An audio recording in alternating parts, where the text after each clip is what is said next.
नमस्कार विद्यार्थी मित्रांनो, सर्वांचं या ठिकाणी पुन्हा एकदा हार्दिक स्वागत आहे गुरुस्कूल अकॅडमी यूट्यूब चॅनलवरती। तर आज आपण रेशो अँड प्रपोर्शन गुणोत्तर आणि प्रमाणच्या संदर्भात सेकंड लेक्चर या ठिकाणी बघतोय। तर या सेकंड लेक्चरमध्ये आपल्याला बेसिक कन्सेप्ट जे आपण काल बघितले होते, मूलभूत संकल्पनांवरती आपण चर्चा करत होतो। थोडंसं आपण रिकॅप करूयात। आय होप सर्वजण या ठिकाणी स्वस्थ असतील, मस्त असतील आणि कंटिन्युअसली अभ्यास चालू असेल।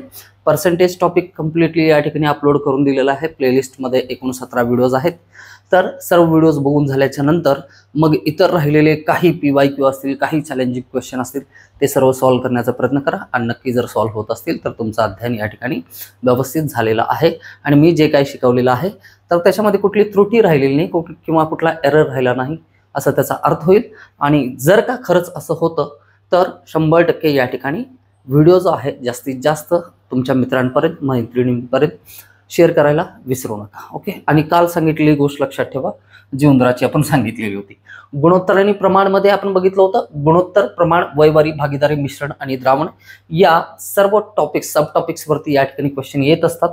तर आपल्याला ते सर्व गोष्टी समजून घेत असताना या ठिकाणी गुणोत्तर म्हणजे काय, नेमकी मूलभूत संकल्पना काय असते याच्या संदर्भात थोडंसं रिव्हिजन मी या ठिकाणी घेईन, म्हणजे गोष्टी व्यवस्थित या ठिकाणी स्पष्टपणे सर्वांना रिकॅप होतील, आठवतील, मग आपण पुढे जायला हरकत नाही। या ठिकाणी सपोज करा दोन संख्या आहेत A आणि B। गुणोत्तर काय असतं हे मी सांगितलंय। गुणोत्तर म्हणजे काय असते, तुलना असते दोन्ही संख्यांची। तुलना म्हणजे काय असतं, भागाकार असतं। आता ज्यावेळेस तुलना करत असतो त्यावेळेस एकक कसे असायला पाहिजेत, समान असायला पाहिजेत। म्हणजे एखाद्या व्यक्तीच्या वयाची तुलना दुसऱ्या व्यक्तीच्या वयासोबत होईल, एखाद्या व्यक्तीच्या उत्पन्नाची तुलना दुसऱ्या व्यक्तीच्या उत्पन्नासोबत होईल। मग दोघांचं सुद्धा उत्पन्न बघत असताना दोन्ही रुपयांमध्ये दिलेलं असायला पाहिजे। एक रुपयामध्ये आणि दुसरं डॉलरमध्ये दिलेलं असेल तर चालणार नाही। एकतर दोन्ही डॉलरमध्ये असायला पाहिजे किंवा दोन्ही रुपयांमध्ये असायला पाहिजे। याला म्हणतो आपण एकक समान असायला पाहिजे, मगच त्यांच्यामध्ये तुलना करून त्यांचं गुणोत्तर सांगितलं जाऊ शकतं। एखाद्याच्या व्यक्तीच्या शक्तीचं आणि दुसऱ्या व्यक्तीच्या सुंदरतेची तुलना कधीही होणार नाही। ओके। तुलना होण्यासाठी गोष्टींचे एकक युनिट कशी असायला पाहिजे, समान असायला पाहिजे। पुढे आपण बघितलं होतं A आणि B या दोन संख्यांचं गुणोत्तर जर 2:3 असेल, जर गुणोत्तर किती दिलं असेल, 2:3 असेल, तर हे जे गुणोत्तर आहे हे प्राप्त होतं कशावरून, भागाकारावरून। दिलेल्या दोन्ही संख्यांना कुठल्या तरी एकाच संख्येने आपण भाग देतो आणि जे संक्षिप्त रूप असतं, सोपं रूप असतं, त्याला काय म्हणतो आपण, गुणोत्तर म्हणतो। मग त्या केसमध्ये A ची व्हॅल्यू किती असते, 2x घेतो आणि B ची व्हॅल्यू किती घेतो, आपण 3x घेतो। का बरं घेतलं होतं, गुणोत्तरावरून ज्या वेळेस आहे ना ऍक्च्युअल व्हॅल्यू, मूळ किमती काढायच्या असतात, मूळ त्या संख्या कोणत्या आहेत हे काढायचे असतात। जर भागाकार करून आपण गुणोत्तर सांगितलेलं आहे तर गुणोत्तरासोबत गुणाकार करून आपल्याला त्या मूळ संख्या सांगता येतात। जसं की A बरोबर काय आहे 2x आणि B बरोबर 3x। x का बरं आहे, कारण समान संख्येने आपण भाग देतो तर समान संख्येनेच गुणायला पाहिजे। बट ती संख्या कोणती आहे हे माहिती नाही, जोपर्यंत माहित नाही तोपर्यंत त्याला काय मानतो आपण, x मानतो। ओके। या ठिकाणी जोपर्यंत माहित नाही तोपर्यंत x मानतो आणि एकदा माहित झालं आणि ती आपल्याला सोडून निघून गेली तरी सुद्धा त्याला आपण काय मानतो, x मानतो। ओके। खूप वेळा आहे ना ऑफलाईन क्लासमध्ये असं मी म्हणतो की ना एखादी व्यक्ती जी असते, आपली सोबती जी असते, ज्याच्यासोबत आपण वेळ घालवलेला असतो, फॉर अ क्युरियस म्हणून मी या ठिकाणी क्वेश्चन विचारतोय, माहिती असेल तर मला सांगा। एखादी व्यक्ती सपोज करा माझी पार्टनर आहे आणि आता ती माझ्यासोबत नाहीये, तर ती माझ्यासाठी x असेल किंवा मी तिच्यासाठी x असेल, असं बऱ्याच बहुतेक जणांच्या बाबतीत असेल। तर ती जी दुसरी व्यक्ती आहे त्याला नेहमी x का म्हणलेलं आहे, त्याला YZ व्हेरिएबल जे आहेत या व्हेरिएबलच्या ठिकाणी 2x या व्हेरिएबल म्हणजे पदामध्ये x हा जो व्हेरिएबल आहे या x च्या ठिकाणी नियम असा आहे ABC जे स्मॉल लेटर्स आहेत कुठपर्यंत, Z पर्यंत, यांच्यापैकी कुठलाही लेटर यूज करू शकतो। तर आपण सर्रासपणे कोणता यूज करतोय, x। याच्याऐवजी 2m 3m लिहिलं असतं तरी चाललं असतं। बट या ठिकाणी जी व्यक्ती आपल्यासोबत नाहीये त्याला आपण एक्सच का म्हणतो, YZMPQ और समथिंग एल्स का बरं म्हणत नाही। ओके। तर मला सांगा, मॅथमॅटिक्स आणि फिलॉसॉफीज या दोन्ही गोष्टी आहे ना हातात हात घालून फिरत असतात। ओके। एकमेकांच्या सोबत आहेत, त्यांचा अर्थ आहे। ऍडिशन होणे म्हणजे फिलॉसॉफीमध्ये त्याचा अर्थ काय असतो, सबट्रॅक्शन होणे म्हणजे त्याचा अर्थ काय असतो वगैरे आपण चर्चा करत राहू। अशा पद्धतीने थोडंसं मूड बनून राहील तुमचा सुद्धा। ओके। चलो, तर मूळ मुद्द्याला या ठिकाणी आहे ना मी सुरुवात करतो। A बरोबर 2x आणि B बरोबर 3x का बरं घेतलं होतं, त्याच्या पाठीमागचं रिझन सांगितलं होतं। A ची किंमत नेहमी 2च्या पटीत असते, हे फॅक्ट सांगितले होते. बी ची किंमत नेहमी कितीच्या पटीत असेल? 3च्या पटीत असेल असं सांगितलेलं होतं. हे झालं गुणोत्तराच्या बाबतीत. त्याच्यानंतर आपण दशांश अपूर्णांक असेल, व्यवहारी अपूर्णांक असेल तर त्यांचं गुणोत्तर करत असताना दशांश सारखा करून घेऊन मग भाग द्यायचा असतो आणि मग गुणोत्तर सांगायचं असतं म्हणलं होतं. आणि व्यवहारी अपूर्णांकामध्ये सपोज करा a/b ही एक संख्या आहे आणि c/d ही एक संख्या आहे. या दोन्ही संख्या व्यवहारी अपूर्णांक आहेत. यांचं गुणोत्तर जर सांगायचं असेल तर या दोघांचा गुणाकार, या दोघांचा गुणाकार, म्हणजे गुणोत्तर काय असतं? AD/BC, AD/BC असं गुणोत्तर असेल. हे आपण काल बघितलेलं होतं. जे विद्यार्थी आज या लेक्चरमध्ये नवीन असतील, न्यूकमर असतील, बिगिनर असतील, त्यांनी पहिला व्हिडिओ बघायचा. पहिला व्हिडिओ बघून जर या ठिकाणी पोहोचतात तर तुम्हाला आहे ना गुणोत्तर म्हणजे काय, प्रमाण म्हणजे काय यांच्या मूलभूत संकल्पना क्लिअर होतील. चलो, प्रमाण म्हणजे काय बघितलं होतं आपण? ज्या वेळेस दोन गुणोत्तर असतात, जसं की आपण बघितलं होतं. सपोज करा या ठिकाणी 6 आणि 10 याचं गुणोत्तर किती येतं? 2नी भाग दिल्याच्या नंतर गुणोत्तर किती येईल? या ठिकाणी 3/5 येईल. किती? 3/5 येईल या ठिकाणी. 2×6 2×5 10. असेच दोन संख्या घेऊ ज्या गुणोत्तरामध्ये आहेत. 6/10 असेल या ठिकाणी तर आहे ना आपण घेऊ हे 12 आणि हे घेऊ 20. 4 ने भाग जातो, 4×3 12, 4×5 20. यांचे गुणोत्तर कसे आहेत? गुणोत्तर कसे दिलेले आहेत या ठिकाणी? बोला सगळेजण. समान दिलेले आहेत. गुणोत्तर कसे दिलेले?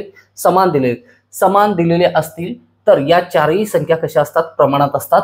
तर याला लिहित असताना आपण लिहितो 6:10 and 12:20 या पद्धतीने.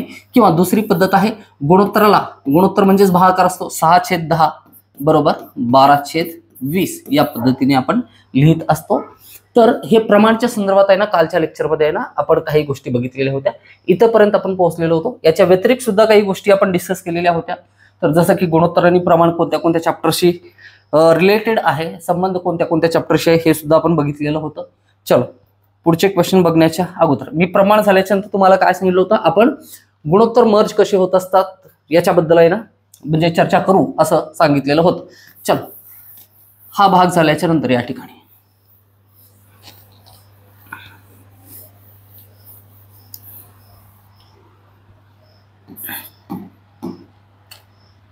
6:10:12:20 असं घेतलेलं आहे. या चार संख्या ज्या वेळेस प्रमाणात असतात तर सपोज करा याला भाग देता येईल आपल्याला. भाग देऊ आपण या ठिकाणी. कोणत्या संख्येने भाग जाईल? या ठिकाणी 2 ने भाग देऊ शकतो. 2×6 2×5 10 2×6 12 आणि 2×20 या संख्यांना आणखीन भाग देऊ शकतो का? आणखीन भाग देऊ शकत नाही आपण. तर या चारही संख्या ज्यावेळेस प्रमाणात असतात, या चारही संख्या मी काय सांगतो, या चारही संख्या ज्यावेळेस प्रमाणात असतात त्यावेळेस यांच्यामध्ये एक रूल लागू होतो की मध्यपदांचा गुणाकार आणि अंत्यपदांचा गुणाकार हा कसा असतो? सारखा असतो. जसं की 3×10 जर केला, 3×10 केला तर त्याची किंमत कशा एवढी येते? 5×6 इतकी येते. 3×10 होतं 30 आणि 6×5 किती होतं? 30. या दोघांच्या व्हॅल्यू सुद्धा समान असतात. मग नियम असं सांगता येईल, नियम कसं सांगता येईल? A/B and C/D या जर प्रमाणात असतील म्हणजे चारही संख्या या पद्धतीने आहे ना प्रमाणात असतील तर A आणि D चा गुणाकार हा B आणि C च्या गुणाकारा इतका असतो. हा नियम आहे. हा जशास तसा लिहून घ्यायचा आहे. याच्या व्यतिरिक्त काय सांगेन आणखीन याला शाब्दिक स्वरूपात लिहायचं म्हणलं तर या ठिकाणी आपल्याला लिहिता येईल अंत्यपदांचा गुणाकार हा कशा एवढा असतो? मध्यपदांच्या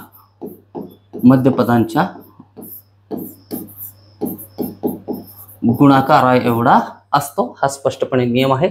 हा नियम झाल्याच्या नंतर आपल्याला आणखीन एक नियम बघायचा आहे या ठिकाणी. ओके, कोणता नियम आहे? सपोज करा A/B/C आहे. ओके, चला आपण काय करू, ही किंमत कशी काढली जाते मर्जिंग सुद्धा आपल्याला बघायचं, पुढे आपण बघू. बट त्याच्या अगोदर हे काय म्हणजे लक्षात घ्या. A आणि B दोन संख्या घेऊ आपण. A आणि B दोन संख्या घेऊ. जसं की A ची किंमत घेतली या ठिकाणी सपोज करा 10 आणि B ची किंमत घेतली किती? 12. किती घेतले 10 आणि 12. या दोघांना भाग दिल्याच्या नंतर किती 2 पंचे 10 2 सख्खी 12. तर ए आणि बी चे गुणोत्तर किती आहे 5 6 आहे. ओके, तर बी आणि सी चं गुणोत्तर घ्यायचं आहे. बी आणि सी या दोन्ही संख्यांच्या किमती घेऊ आपण. बी बरोबर 12 घेऊ आणि सी बरोबर घेऊ किती 60. या ठिकाणी बी बरोबर 12. ओके, नाही या ठिकाणी बी बरोबर 5 6. ओके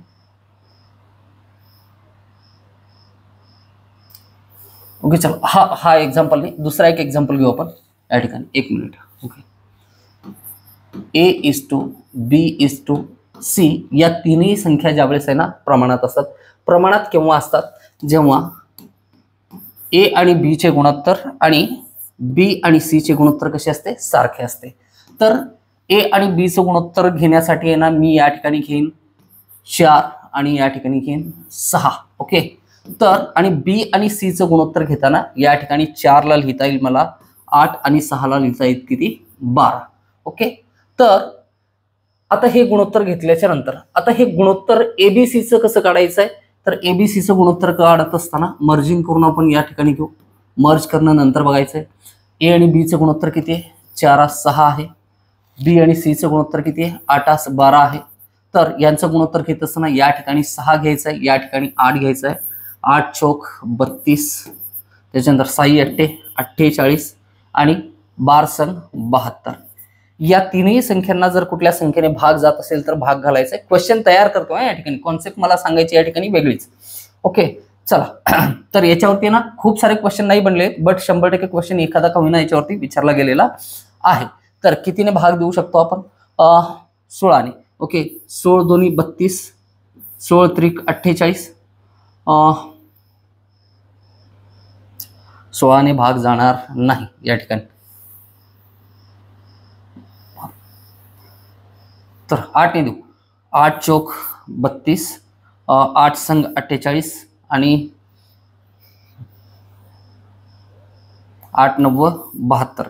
याला आणखीन भाग जाऊ शकतो का 4 6 आणि 9 ला नाही. 4 6 आणि 9. चला आपल्याला नंबर भेटलेत अशा पद्धतीने आपण नंबर काढलेले 4 6 आणि 9. तर ए बी सी च्या किमती लिहित असताना A is to B is to C, A B C चं गुणोत्तर दिलेलं आहे आपल्याला 4 6 9 हे गुणोत्तर दिलेलं आहे. जर 3 संख्या प्रमाणात असतील, कशा असतील तीनही संख्या दिलेल्या म्हणजे गुणोत्तरामध्ये असतील तर त्यावेळेस नियम लागू होतो. म्हणजेच 3 संख्या प्रमाणात कधी असतात ए आणि बी चं गुणोत्तर किती आहे 4 6 आहे आणि बी आणि सी चं गुणोत्तर किती आहे 6 9 आहे. यांना भाग जाऊ शकतो. 2 दोन्ही 4 2 त्रिक 6, 3 दोन्ही 6 3 त्रिक 9. आलंय गुणोत्तर सारखं. या ठिकाणी जे गुणोत्तर काढलेलं आहे ते सारखं आलेलं आहे का. जर हे सेम असेल तर आपण म्हणू शकतो की दिलेल्या तीनही संख्या कशा आहेत या ठिकाणी गुणोत्तरामध्ये आहेत. आणि 3 संख्या ज्यावेळेस गुणोत्तरामध्ये असतात A is to B is to C असं जेव्हा लिहिलेलं असतं त्यावेळेस नियम लागू होतो. मध्यपदाचा वर्ग हा अंत्यपदाच्या गुणाकारा एवढा असतो. यालाच मध्य प्रमाणपद असे सुद्धा म्हणतात. काय म्हणतात मध्य प्रमाणपद असे सुद्धा म्हणतात. जसं की A is to B is to C ची व्हॅल्यू दिली होती 4 6 9 असं दिलेलं असताना बी ची किंमत ही बी च्या किमतीचा वर्ग B square is equal to A C असतं. आपण चेक करून घेऊ. बी ची किंमत आहे 6, 6 चा वर्ग हा 4 आणि 9 च्या गुणाकारा एवढा असतो. तर 6 चा वर्ग किती आला 36, 4 9 36. तर दोन्ही किमती कशा झाल्या सारख्या झाल्या. आता एकत्रितपणे आहे ना आणखीन एकदा व्यवस्थित समजून घ्या. या ठिकाणी मी काय सांगितलं होतं 2 नियम सांगितले होते.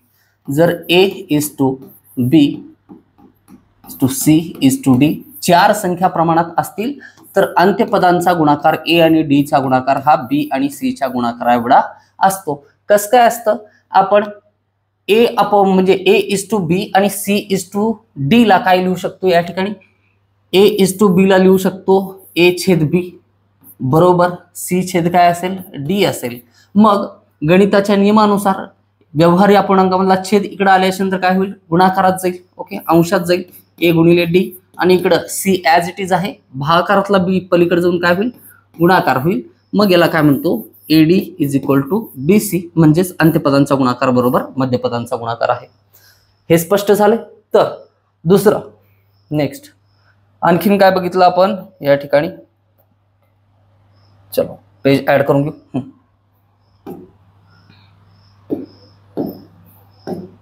चला आणखीन काय बघितलं, A:B:C असेल तर याचा अर्थ काय असतो, A आणि B चं गुणोत्तर जे आहे तर ते B आणि C च्या गुणोत्तरा एवढं आहे.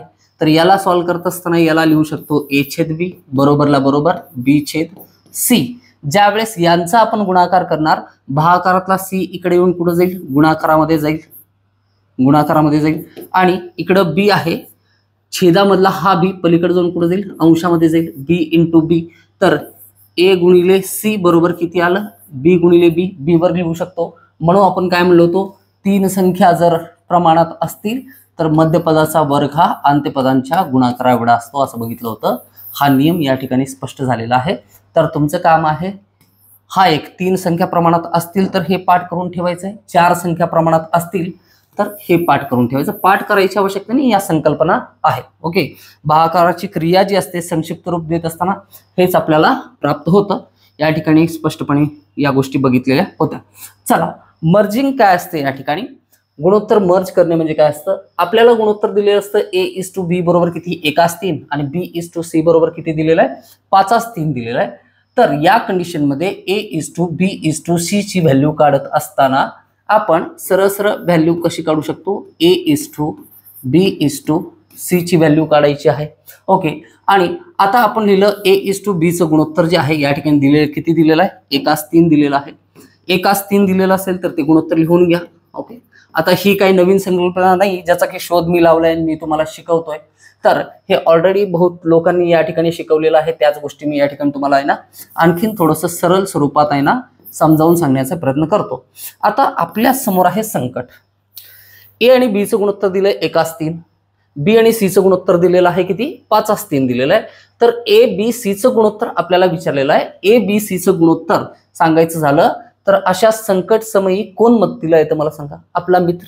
ओके, आणि मित्र कुठं असतो, नेहमी आपल्या शेजारी असतो, एकतर आपल्या पाठीमागे असतो, उजवीकडे असतो, डावीकडे असतो. तर जो शेजारी असेल, जो तिथं उपलब्ध असेल तोच तर मदत करेल. मग अशा कंडिशन मध्ये आपण काय करणार, जो शेजारी आहे आपल्या एकदम जिगरी यार त्याची मदत घेणार. या 3ला बोलवलं C ने. ओके, आणि A ने जिथं की रिकामी जागा आहे आणि अडचण आहे, काहीतरी प्रॉब्लेम आहे, तर तो कुणाला बोलवेल, शेजारी कोण आहे त्याच्या 5. ओके, तो वरी खाली नाही बघत. ओके, कुठं बघतो आपण, उजवीकडं डावीकडं. तर या ठिकाणी डावीकडे तर कोणी दिसत नाही, उजवीकडे कोण दिसते, 5. तर याला इथं घेतलं, प्रॉब्लेम सॉल्व्ह झाला. या दोन्ही मित्रांनी काय सांगितलं, आता एकेकाची जोडी बनवा आणि गुणाकार करून घ्या. 5 × 5, 3 × 5 = 15, 3 × 3 = 9. याला आणखीन कुठल्या संख्येने भाग जातं का, भाग जातो का या ठिकाणी. 5 × 1 किती घेतलं आपण, 1:3 आणि 5:3 असंच दिलं होतं ना. आपण काय केलं, या ठिकाणी 3 लिहून घेतलं आणि या ठिकाणी 5, 5 × 5, 3 × 5 = 15 लिहिलं आणि 3 × 3 = 9 लिहिलं. तर या ठिकाणी कुठल्याही संख्येने भाग जाणार नाही. म्हणून नवीन A:B:C चं गुणोत्तर किती आलेलं आहे, 5, 15, 9 हे गुणोत्तर आलेलं आहे. क्लिअर आहे, इथपर्यंत समजलेलं आहे. जर दोन गुणोत्तर दिलेले असतील आणि तिघांचे एकत्रितपणे गुणोत्तर काढा म्हणून सांगितलेलं असेल तर या पद्धतीने क्वेश्चन सॉल्व्ह होईल. क्वेश्चन PYQ मध्ये ना रिपीट होतील, त्यावेळेस संकल्पना परत मी रिपीट समजावून सांगेन. या ठिकाणी सांगितलं म्हणजे नंतर हे सांगणार नाही किंवा याचा उल्लेख होणार नाही असं नाही. चलो ठीक आहे, नेक्स्ट बघू आपण. A:B ची व्हॅल्यू दिलेली आहे 2:3, B:C ची व्हॅल्यू दिलेली आहे 4:5 आणि C:D ची व्हॅल्यू दिलेली आहे 2:1. आणि आपल्याला आता विचारले A:B:C:D चौघांचं गुणोत्तर एकत्रितपणे विचारलेलं आहे. अशा केसेसमध्ये A:B:C:D ची व्हॅल्यू काढायची आहे. मग काय करायचं, जे गुणोत्तर दिले ते गुणोत्तर अगोदर लिहून घेऊ आपण. गुणोत्तर काय दिलेलं आहे या ठिकाणी, गुणोत्तर दिलेलं आहे आपल्याला A:B 2:3 दिलेलं आहे, हे 2:3 लिहिलं आपण. त्याच्यानंतर B:C दिलेले किती, 4:5 सेपरेटली लिहून घ्या. 4 किती, 5 दिलेलं आहे. आणि त्याच्यानंतर C:D आपल्याला म्हणलेलं आहे किती, 2 1 या ठिकाणी. तर आता काय करायचं आपल्याला, आता जागा रिकाम्या कोणत्या कोणत्या राहिलेल्या आहेत त्या बघा. ओके, जागा रिकाम्या राहिलेल्या जागा कोणत्या आहेत, या ठिकाणी 2 जागा रिकाम्या आहेत, या ठिकाणी 1 जागा रिकामी आहे, इथं 1 जागा रिकामी आहे. ओके, या ठिकाणी 2 जागा रिकाम्या आहेत. अशा पद्धतीने या सर्व जागा फिल करून घेतल्याच्या नंतर, ओके हां बरोबर आहे, चलो ओके, ई आणि ही जागा रिकामी आहे. तर रिकाम्या जागेमध्ये कुणाला बोलवायचं, आपल्याला मित्राला बोलवायचं आहे. तर शेजारी कोण कोण आहे त्यांना बोलवा. ओके, बोलून घेतलं आपण, कुणाला बोलवलं, या ठिकाणी 3ला बसायला सांगितलं, या ठिकाणी 5ला बसायला सांगितलं, या ठिकाणी 4 आहे शेजारी तर 4ला बसायला सांगितलं, आणि या ठिकाणी कोण बसेल, 2 हाच, या ठिकाणी हीच संख्या बसेल. आता काय करायचं आहे, आता आपल्याला करायचं यांचा गुणाकार, आपलं काम या ठिकाणी संपतं. ओके, गुणाकार करून घ्या. गुणाकार काय करता येईल आपल्याला, 2 चौक 8, 8 दोन्ही 16 लिहिलं, या ठिकाणी 3 चौक 12, 12 दोन्ही 24 आलं, या ठिकाणी 5 त्रिक 15, 15 दोन्ही 30 आलं. ओके, चलो, आणि 3 5 15, 15 1 15 आलं या ठिकाणी. तर 16 24 30 15 हे गुणोत्तर आहे. या संख्यांना जर कुठल्या एकाच संख्येने भाग जात असेल, 4 संख्यांना, तर भाग देऊन घ्यायचा. 2 ने या ठिकाणी या तिघांना भाग जातो, मात्र 15ला जात नाही. 3 ने या ठिकाणी 16ला जात नाही, मात्र इतर संख्यांना भाग जातो. 4 ने या ठिकाणी 16ला जाईल, 24ला जाईल, मात्र 30ला आणि 15ला जात नाही. म्हणून या ठिकाणी भागाकार होणार नाही. गुणोत्तर काय असेल, A:B:C:D, 16 24 30 15 या पद्धतीने. थोडंसं जास्तच कलरफुल बनवलेलं आहे. आय होप गोष्टी तुम्हाला मी ज्या काही सांगण्याचा प्रयत्न करतो व्यवस्थित लक्षात आलेल्या असतील. याला म्हणतो आपण मर्जिंग. या ठिकाणी ना हे बेसिक कॉन्सेप्ट जे आहेत हे संपतात. या ठिकाणी 2च गोष्टी आहेत गुणोत्तरामध्ये, एक गुणोत्तर आहे आणि दुसरं प्रमाण आहे. बट कन्सेप्टला व्यवस्थित समजावून घेत असताना प्रत्येक क्वेश्चन बघितल्याच्या नंतर त्याचं स्वरूप, त्याच्यामध्ये दिलेली इन्फॉर्मेशन काय आहे हे बघून गुणोत्तराचा आणि गुणोत्तरामध्ये सांगितलेले आहे ना तथ्यांचा कोणत्या पद्धतीने वापर करता येतं हे प्रॅक्टिकली ज्यावेळेस क्वेश्चन चालू होतील त्याच वेळेस आपल्या लक्षात येतील. ओके, तर 1 मिनिटाचा ब्रेक घेतो मी या ठिकाणी. लगेचच आपण आहे ना पुढच्या क्वेश्चनला सुरुवात करू. ओके, चलो. तर या ठिकाणी आपण काय करू, फर्स्ट क्वेश्चन घेऊ. आता सध्या आहे ना फक्त या संकल्पना ज्या काही आपण बघितलेल्या आहेत त्याचा प्रश्नामध्ये कसा वापर होतो हे 2 प्रश्नांमध्ये आपण समजून घेऊ. आणि त्याच्यानंतर काय करू आपण, या ठिकाणी PYQ ला आपल्या सुरुवात करता येईल, जसं आपण पर्सेंटेज या टॉपिक मध्ये केलेलं होतं. ओके,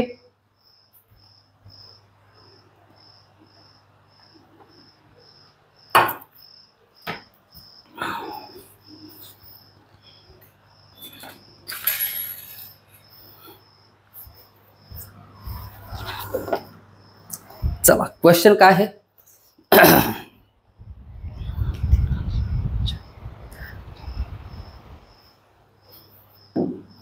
क्वेश्चन आपल्याला दिलेला आहे.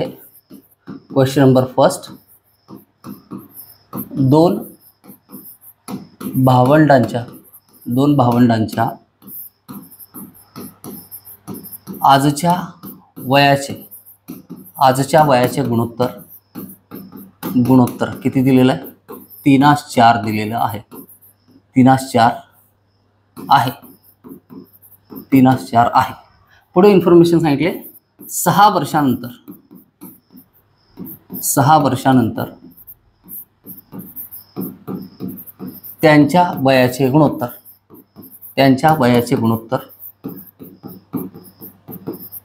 किती होतं, 4:5 होते. तर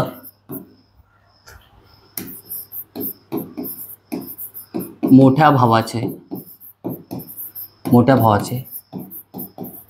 आजचे वय किती. आज क्वेश्चन लिहावा लागलाय मला थोडासा वेळेच्या अभावी. या ठिकाणी अहमदनगर लिहायचं की अहिल्यानगर लिहायचं, अहमदनगर असेल. ओके, ऑफिशियली आणखीन चेंज झालेलं नाही. अहमदनगर 2023 चालतचा क्वेश्चन आहे. कुठला चालतचा क्वेश्चन आहे.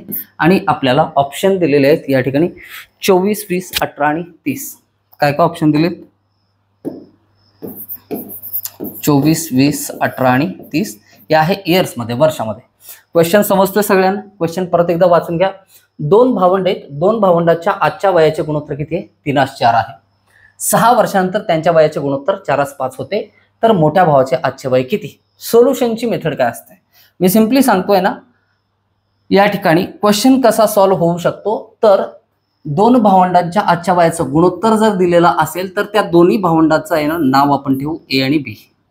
ए आणि बी च्या आजच्या वयाचे गुणोत्तर किती आहे? 3:4 आहे. तर ए चं वय किती आहे? 3x आहे आणि बी चं वय किती आहे? 4x आहे. गुणोत्तर बदलतं जर त्याच्यामध्ये समान संख्या ऍड केलो आपण. तर जसं की ऍड काय केलं, 6 वर्षानंतर आजचं वय ए चं 3x असेल आणि बी चं किती असेल? 4x असेल. तर 6 वर्षानंतर ए चं वय किती असेल? ए चे वय असेल 3x वर्ष अधिक 6 वर्ष आणि बी चं असेल किती? 4x अधिक 6. इथं पण समजलं काय सांगतो मी? ए आणि बी दोन भावंड आहेत, त्यांच्या आजच्या वयाचं गुणोत्तर किती आहे? 3:4 आहे. म्हणजे काहीतरी वय राहिलं असेल त्यांचं, ते जे वय आहे नेहमी गुणोत्तर दिल्याच्या नंतर त्याला काय जोडायचं असतं? एक्स जोडायचं असतं. एक्स हे सोल्युशन आहे सगळ्यांचं. ए बरोबर 3x, बी बरोबर काय घेतलं? 4x. ए चं आज वय 3x आहे, तर 6 वर्षानंतर 3x अधिक 6 ऍड करून मिळेल. माझं वय सपोज करा, तुमचं वय या ठिकाणी किती असेल? 20 असेल, तर 6 वर्षानंतर किती असेल? 26 नाही 20 अधिक 6 असेल. या पद्धतीने लिहितो. तसंच आपण किती लिहिलेलं आहे? 3x अधिक 6 आणि बी चं वय किती? 4x अधिक 6. आता हे जे गुणोत्तर आहे ते गुणोत्तर किती झालंय? 4:5 होतं. तर गुणोत्तराला आपण भागाकाराच्या स्वरूपात लिहू शकतो. तर कसं लिहिणार त्याला? या पद्धतीने सॉल्व्ह होईल. 3x अधिक 6 छेद 4x अधिक 6 हे गुणोत्तरच आहे. आणि 4:5 ला आपण काय लिहू शकतो? 4/5. मग 5 इकडं गुणाकारात येईल 3x अधिक 6च्या सोबत, आणि हा जो कंस आहे 4x अधिक 6 हा इकडे जाईल 4x अधिक 6. चलो, तर 5 ने गुणू आपण. 5 त्रिक 15x अधिक 5 सक्क 30 हा गुणाकार झाला. हा गुणाकार 4 चौक 16x अधिक 6 चौक 24. तर आपल्याला काय करायचं आहे? या 15x ला पलीकडे घेऊन जाऊ आणि 24 ला अलीकडे आणू. हा 30 ला 30 वजा 24 बरोबर हा 16x, हा अधिक 15x पलीकडे जाऊन काय होईल? वजा 15x.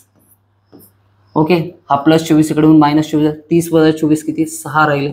आणि इकडे 16x वजा 15x फक्त x राहिला. x ची किंमत किती आली? 6. मोठा भाऊ कोण आहे? बी आहे. बी चं वय किती आहे? 4x आहे. तर 4 गुणिले 6 जर केलं आपण तर किती येतं? 24 वर्ष एवढं उत्तर येतं. उत्तर किती येतं? 24 वर्ष. चलो ठीक आहे, इथंपर्यंत गोष्टी समजल्या. या पद्धतीने पारंपरिक पद्धतीने समीकरण तयार करून क्वेश्चन या पद्धतीने सॉल्व्ह करता येऊ शकतो. चलो ठीक आहे.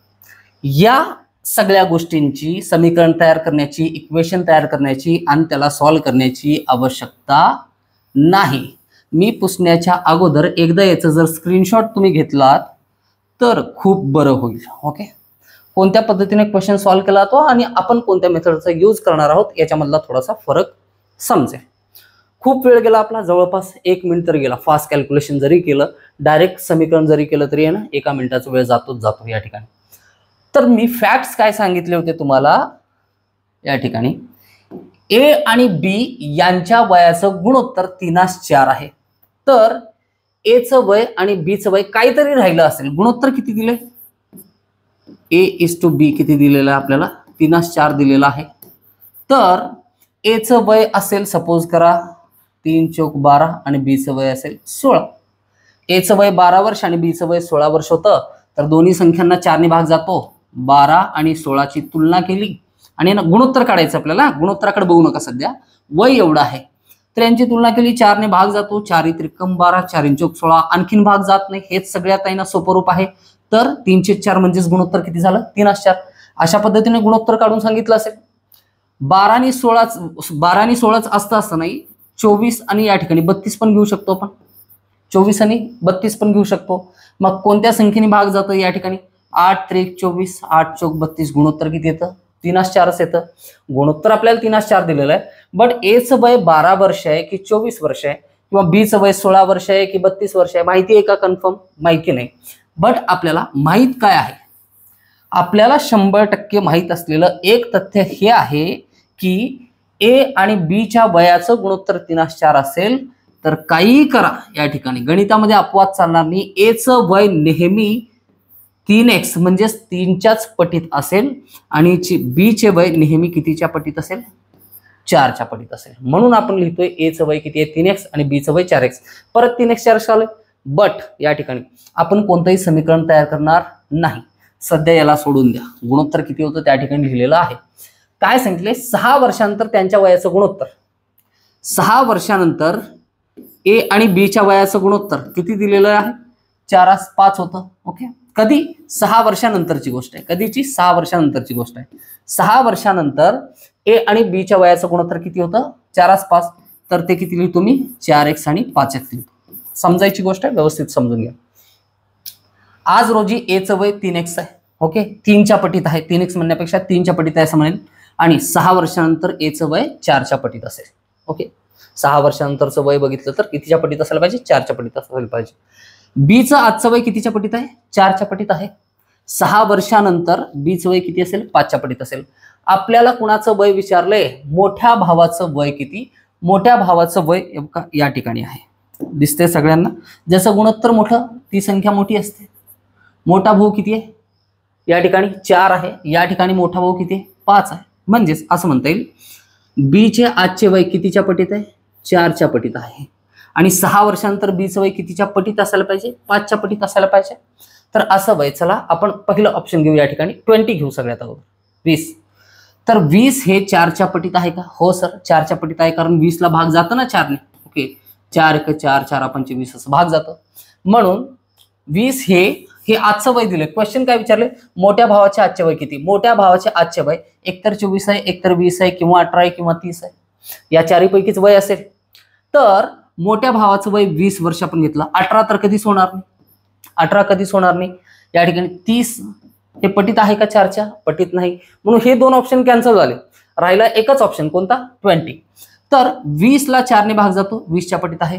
6 वर्षानंतर या बीचं वय समजा तात्पुरतं आपण काय केलं 20 वर्ष घेतलं जे की 4च्या पटीत आहे. 6 वर्षानंतर बीचं वय किती होतं 26 वर्ष. बट 6 वर्षानंतर गुणोत्तर बनतं ए आणि बीचं 4:5 आणि बीचं वय असतं 5च्या पटीत. हे 5च्या पटीत आहे का. 5च्या पटीतल्या संख्या कोणत्या असतात 5 10 15 20 25 30. तर हा ऑप्शन आन्सर असणार नाही. 2 तर असंही एलिमिनेशन मेथडने आपण कॅन्सल केले होते जे बिलकुल येणार नाहीत. हा राहिलेला पण घटला. राहिला कोणता 24. हाच एक टिक करायचा. आयोग काय म्हणते आम्ही तुम्हाला 4 पर्याय देतो त्यापैकी एक 100% बरोबर असतं. तुम्हाला जर वाटतं की हे 3 चुकीचे आहेत तर हा निश्चितपणे उत्तर असायलाच पाहिजे. ओके. यात वाद नाही. चल 4x. तर क्रॉस चेक करू आपण. 24 पण 4च्या पटीत आहे. साइन चौक 24 4 सक्क 24. तर बीचं वय किती घेऊ आपण 24 वर्ष 4च्या पटीत आहे. 2 गोष्टी क्रॉस एक्झामाइन करायचे आहेत. आता काय करायचं आहे या ठिकाणी या इथं 6 वर्षानंतर बीचं वय किती असेल. बीचं वय असेल 24 अधिक 6 किती होतात 25 26 27 28 29 30 होतात 30. आणि 30 5च्या पटीत आहे का आहे. म्हणून मोठ्या भावाचं वय किती आहे 24 वर्ष हे उचित उत्तर या ठिकाणी आहे. क्लिअर झालंय सगळ्यांचं. व्यवस्थित समजलं मी काय सांगितलं. आणखीन एक क्वेश्चन घेऊ. त्याच्यामध्ये आहे ना आणखीन स्पष्ट स्वरूपात आहे ना मी रिपीट करेन परत गोष्टी. या ठिकाणी क्वेश्चन आहे दुसरा एक. तो पण क्वेश्चन असाच घ्यावा लागेल. मी आज पीपीटी बनवण्यासाठी वेळ भेटलेला नाहीये. आपण सुरुवात किती दिवसा अगोदर केली हे सगळ्यांना माहिती आहे. त्याच्यामुळे ना जे काही मटेरियल आहे त्याचा थोडासा अभाव आहे. उद्या 100% कोणत्याही हालतीत पीपीटी अवेलेबल असेल. चलो दुसरा क्वेश्चन आहे. मयुरी आणि चैताली यांच्या आजच्या वयाचे गुणोत्तर 6:5 आहे. मयुरी आणि चैताली यांच्या आजच्या वयाचे गुणोत्तर किती आहे. गुणोत्तर 6:5 आहे. किती आहे 6:5 आहे. 2 वर्षापूर्वी त्यांच्या वयाचे गुणोत्तर 2 वर्षापूर्वी त्यांच्या वयाचे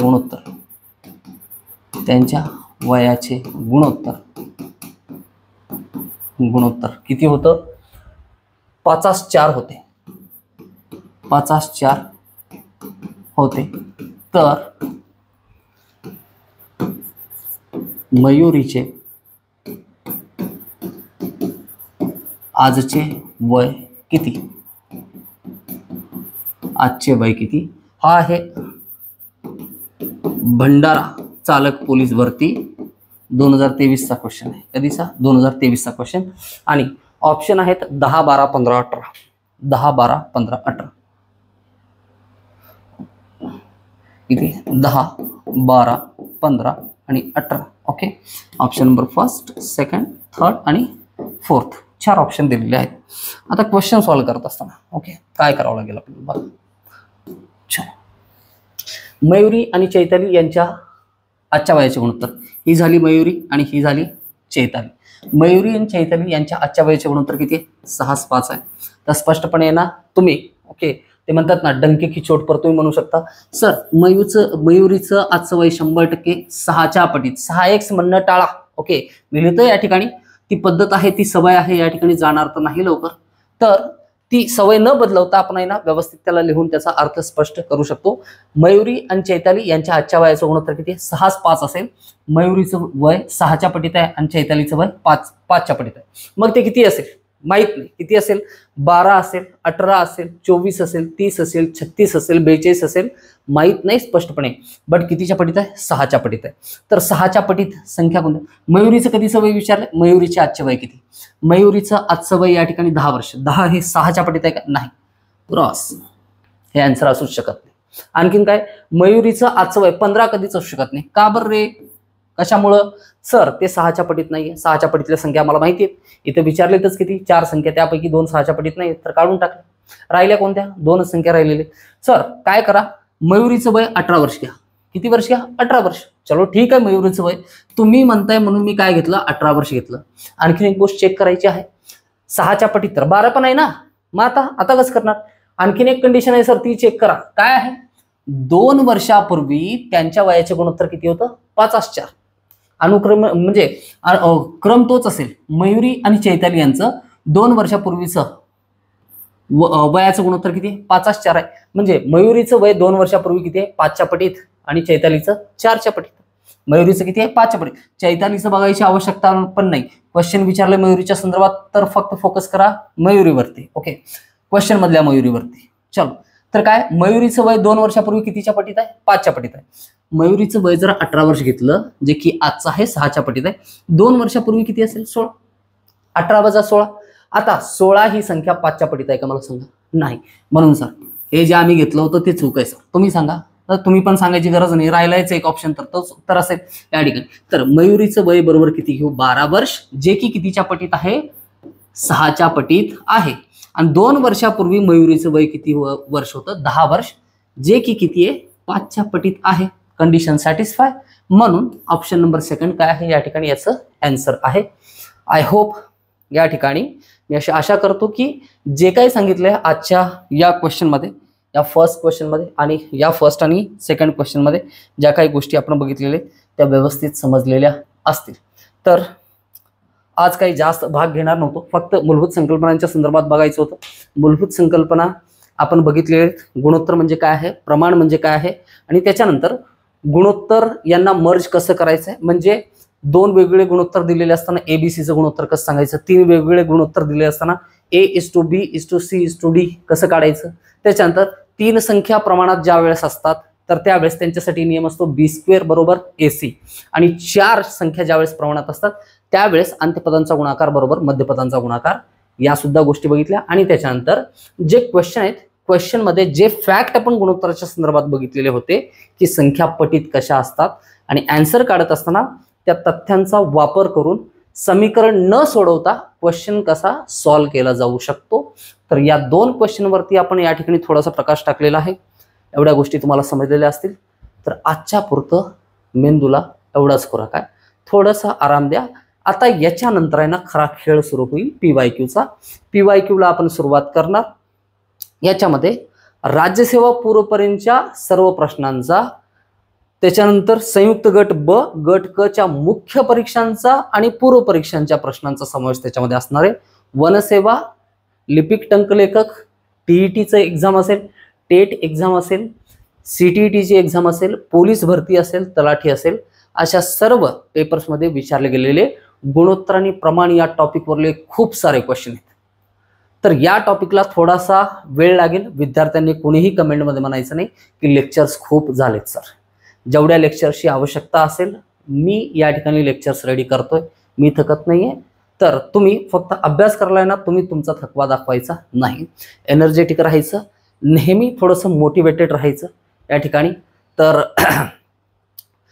आपण उद्याच्या लेक्चरमध्ये या ठिकाणी थर्ड व्हिडिओमध्ये PYQला सुरुवात करू आणि पोलीस भरतीच्या PYQला सुरुवात करू आणि शेवट करू राज्यसेवा पूर्व परीक्षेचे PYQ. इथपर्यंत हा आपला प्रवास असेल. तर माझ्यासोबत बनून राहायचं आहे. तुमचं प्रेम आणि तुमचं कोऑपरेशन, सहकार्य याच पद्धतीने ठेवायचं आहे. व्हिडिओला जास्तीत जास्त लाईक, शेअर आणि सबस्क्राईब करायचं आहे. आणि आशा करतो या ठिकाणी सर्वजण स्वस्थ राहा, मस्त राहा आणि अभ्यास करत राहा. जय हिंद, जय महाराष्ट्र.